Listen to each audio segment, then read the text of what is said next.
Hi, my name is Peter and thank you for checking out my video This Is Me. Prior to becoming involved in mental health and mental well-being in the corporate sector in 2009, I completed nearly 20 years in the construction industry. Initially joining my stepfather's civils and land surveying business in 1990, I qualified as a land surveyor and civil engineer. The business offered land surveying and civil engineering services to a wide range of clients across the northwest of England, including Eric Wright Construction, Wimpey and Barratt Homes. The family business closed when my stepfather retired, and I took the opportunity in 1997 to relocate to London and took up a position with Formula One as one of their circuit safety engineers. This role took me worldwide, managing a small team ensuring circuits were ready for the main event to take place 6 to 8 weeks later. Duties included all media infrastructure was in place, the new rulings from the FIA had been implemented for that season, and the circuits and garages were ready to present a world-class event.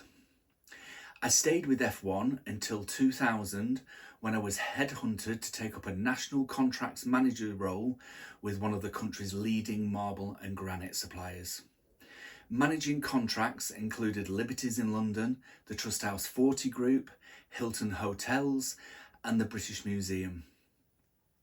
In 2006, I joined an organisation called Marston and Langinger, who supplied bespoke and unique garden rooms and conservatories, heading up their national and international project management division. Managing a team of project managers, I oversaw projects across the UK, Western Europe and the East Coast of the USA. Throughout the 2000s, my mental well-being had been on a steady decline, and towards the end of 2008, my mental health had declined to such an extent that I mentally burnt out. I spent many years ignoring the signs of my deterioration and chose unhealthy options to try and counter the effects. Once I burnt out, I realised I had to step away from work and seek professional help, and at that time chose to relocate back to the northwest of England to Manchester. In early 2009, my GP diagnosed me with clinical depression. I was given antidepressants and referred to mental health services for talking therapies to help me to begin to recover. During this period of recovery and self-reflection, I discovered I had some missing essential life skills that I needed to learn to help my recovery. These included being aware of my feelings, my thinking, my behaviours. I needed to learn self-evaluation and the value of self-reflection so I could measure my mental health status and measure recovery progress. I tackled the lack of resilience to be able to manage life's ups and downs, owned up to very poor coping skills and learnt what helpful coping skills were and started to put them into practice. Through psychoeducation, I learnt a core set of life skills to help to support me. As time passed, I went on to receive further diagnosis of generalised anxiety disorder, obsessive compulsive disorder and post-traumatic stress disorder for some events I experienced during my childhood. It took several years, but eventually I reached a place where my mental health returned to a stable, positive status. In 2023, I was classified ADHD, and the final piece of jigsaw of who I am fell into place, and life for me finally makes complete sense.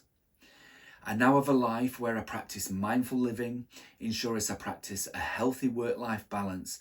I take plenty of time to undertake rest and reflection to ensure I'm on the right track, looking after my mental well-being.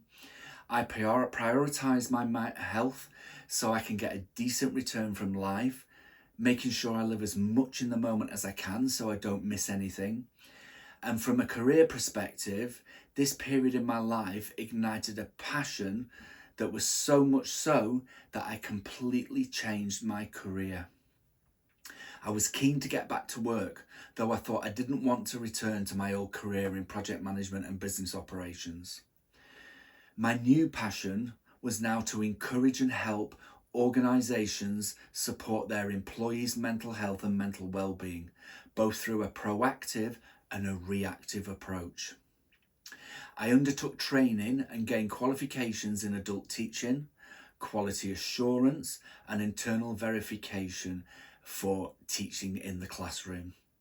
I gained further qualifications in mental health, life coaching and mindfulness, and all of this was with a vision to offer high quality training and consultancy to my clients. I became an accredited instructor for Mental Health First Aid England and licensed to deliver all of their adult courses, which include the world-renowned Mental Health First Aid course, their Mental Health Awareness, their Mental Health Champion, Mental Health First Aid Refresher, and Mental Health Skills for Managers. I'm also an accredited instructor partner with the neurodiversity training organisation called Thrive, and I'm licensed to deliver their workplace neurodiversity courses in awareness, becoming a champion, and support skills for managers. I'm often commissioned by clients to research, write and deliver bespoke courses, and these are tailored to an organisation's needs and requirements. I've researched and written and gained CPD accreditation for courses to help people learn life skills so they can proactively take ownership of their mental well-being. And I proudly collaborate with some amazing organisations as well, delivering mental health training and mental well-being courses. These include Manchester Mind, Mind Matters training, Workplace Mindfulness, Co-Action Health, First Response Training, the Wellbeing Collective, and the Adama Academy. I'm often asked to undertake public and keynotes speaking about mental health and mental well-being, and I've filmed a wide range of mental well-being videos covering a range of topics for training partners. These have included training courses and material for wellbeing informational videos, and these get included on portals and platforms for employees to access. Since changing career, there have been some standout moments that I'm really quite particularly proud of. So, for example, to date, I've trained nearly 2,000 mental health first aiders. I've trained over 800 managers, teaching them mental health and mental well-being skills to better not only to support themselves, but also support their teams. I've researched, developed and produced several courses which have been accredited by the CPD Standards Office. I collaborated with Manchester Mind to undertake mental health first aid training for a project called Project Wingman as a thank you to all the aviation personnel who supported the NHS during the pandemic. I've also delivered free training to community projects so that there's access available to all when it comes to mental health and mental well-being. I've written and developed mental e-learning platforms and presented training material on live broadcast, video and e-learning platforms. So you may have gathered by now that I'm really passionate about this topic of mental well-being and mental health, and in particular how it's helped and supported in the corporate sector and in the workplace. I honestly believe that organisations have a duty to support their workforce's well-being by empowering them to take ownership of their mental well-being, which is good for employees and it's good for business. I bring all of my personal, professional and human experience to my work. So, to round things up, if you'd like to know more on how I can support your organisation to support the mental health and mental well-being of your employees, drop me a message. Let's get together, get on Zoom, get on Teams, have a chat, have a cuppa. Anyway, thanks again for taking the time to watch this video and hope to speak to you soon.